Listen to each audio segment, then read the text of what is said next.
All right, in this video, we're going to look at the trip to America, where we're going to focus this video on the trip from Europe, and then in either the next one or the one after that, we're going to look at the trip from Asia.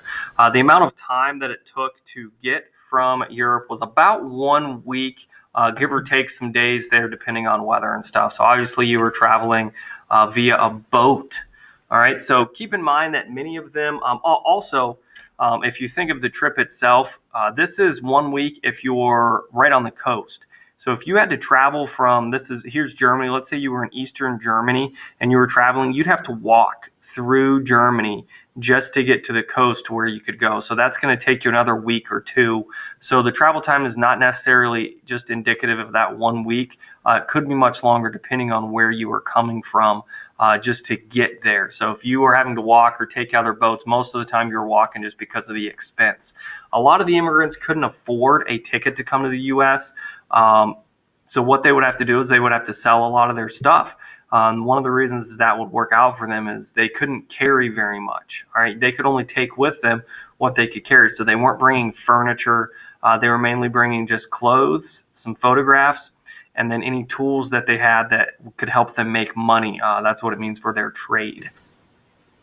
They would wait in lines for hours, sometimes days, just to get on a boat. And when you were waiting on those things, you were in threat of getting, your stuff stolen, something happening to you. So it wasn't really a safe or fun thing to do, but people were making that trip anyway. Steerage is where most immigrants traveled on the ship. This is where a lot of the people went because it was for poorer people. This was definitely not first class. If you guys have ridden on an airplane or you've been on a train or a bus or something, this would be kind of what we call coach rather than steerage. Steerage is located on the lowest decks of the ship. There's no private cabins. It's dirty, it's crowded, it's smelly. People could get very seasick down there, especially in rough weather and on the seas and very, choppy water and things like that. If you were sick, illnesses spread very rapidly in the lower decks. So this is one of the reasons why in our cruise line industry today with the coronavirus, people aren't allowed to do that, because when you're confined on a ship, disease spreads very rapidly. Here's an example of steerage. Again, there's no private cabins, so you guys can just see beds here. So normally 2 people would sleep here, 2 people would sleep here, 2 people would sleep here, 2 here, 2 here, 2 here. And you may not know the people that you are sleeping next to.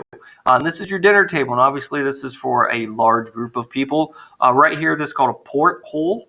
And this is where you would sometimes be able to open it up. Sometimes if the water's real choppy, you wouldn't want to open it up because water would be coming in and getting everywhere. This here is the washroom, and there aren't really showers here, so you would have to take a shower in this sink and just kind of freshen up as best as possible. The only fresh air that you would get sometimes would be by opening up these portholes. This is probably not a bathroom in steerage, mainly because you have a mirror, you have sinks, but this gets you at least an idea of what it was kind of like on there. Also, there's private, there's doors and things here to make it a little more private. When you were traveling steerage, there was not very much privacy. Now, when the immigrants get to America, they're going to Ellis Island, that is in New York. Ellis, East Coast, Angel, Asia, if that helps you guys remember a little bit where's where. To enter the ports, the immigrants had to be healthy and show they had money, a skill, or a sponsor to provide for them. If not, they ran the risk of getting sent back home, and we'll talk about that in a little bit. They had to go through a series of health tests and evaluations and could possibly be sent back to their homeland if they did not meet proper guidelines. They could also be detained either in a hospital or in a court of some type where they were just kind of in a prison almost. But they had freedom to move around. So we'll look at that. We're actually going to take a virtual tour of Ellis Island here in a second. So this is what it looks like. It was built in 1892. It was the first immigration center. New York City's just passed this here, so this is Ellis Island. It later closed in the 1940s. It is a museum today. Those of you that have been to New York, you might have been there. This is a way that we screened immigrants as they came into our country. And like I said, here in a little bit, we will take a virtual tour of this as we continue.